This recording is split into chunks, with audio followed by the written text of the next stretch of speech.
If I say tomato soup, what sandwich goes with it? That's right, grilled cheese. This is a combination of both. We're gonna make grilled cheese croutons over the top of a tomato soup.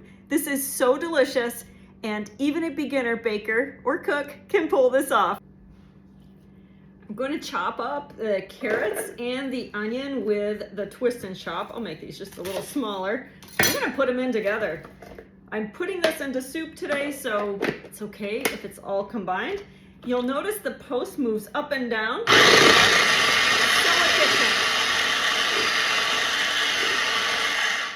Look at this. You're going to be able to hide all sorts of vegetables in your soups, and your family won't even know it's there. This is our 3-quart stainless steel saucepan. We're going to cook everything in here today. We'll start with 2 tablespoons of olive oil. You can use avocado oil if you like. And if you prefer, you can actually just use a little extra broth at this point.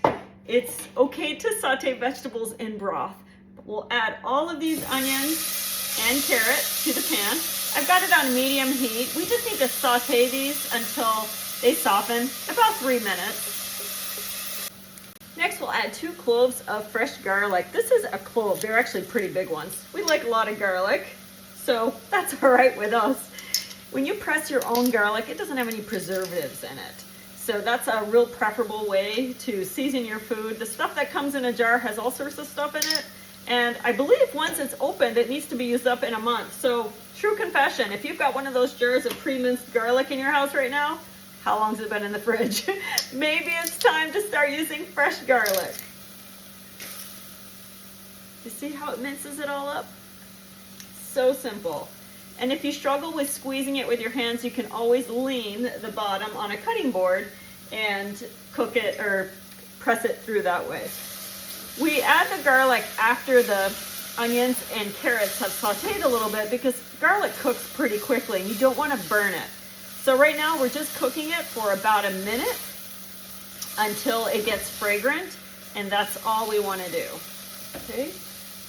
We're going to use some of our Pampered Chef Italian seasoning today. We need 2 tablespoons.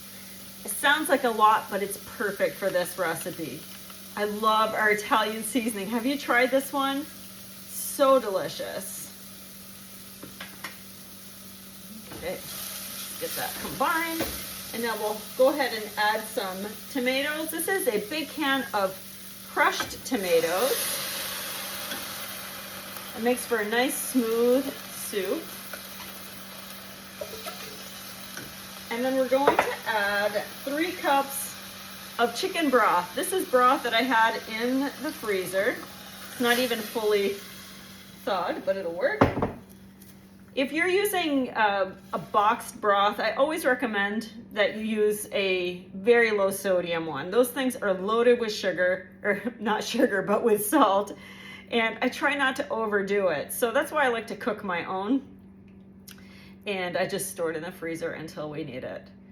Okay, now we're gonna let this simmer for about 20 minutes until everything is nice and tender.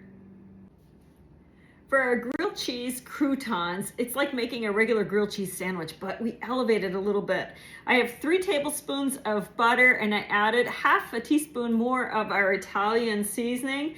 Mix it all up, and you kind of have an herbed butter. Try doing this the next time you make a grilled cheese, even if it's not being turned into croutons. Just butter one side. We're using you need 4 slices for a batch. So maybe you don't want to have your grilled cheese croutons in your soup. You just want to have a grilled cheese.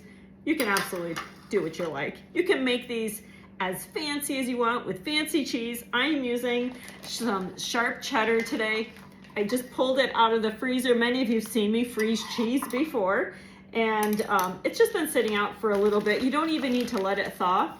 When you make a grilled cheese with shredded cheese, it actually melts faster because it's grated. So just go ahead and dump in a generous amount. This is going to be so flavorful in our soup. In fact, I remember as a kid when we would have tomato soup sandwiches, I often like to put little chunks of cheddar cheese right in my soup. So it kind of reminds me of that. I'm using the cast iron sizzle skillet today for our grilled cheese.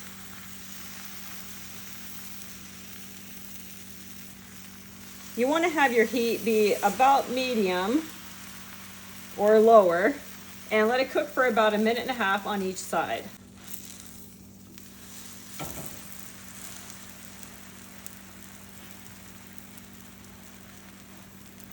The soup is done simmering, so I'm going to add 1/2 cup of heavy cream. You can skip this if you don't want to use it, or you can use 50/50 or milk. And then this is optional, but I like to add my immersion blender right to the pan to make it especially smooth. You can put it into a blender if you want to. Just gives it a really nice texture.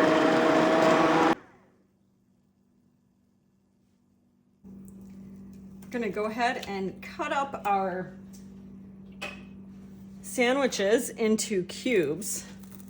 I think the easiest way to do that is with a chef's knife. A knife with a blade that's longer than your, look at that cheese, longer than your bread. And then just turn it in the other direction. Let's serve it up. It smells amazing. Look at this. Isn't that beautiful? So cozy and delicious. And then grab a few of those croutons and you just, whoop, that one went into the pot. And then just float them on top. There we go. Check that out. Grilled cheese croutons with a homemade tomato soup. Give it a try. It's so good.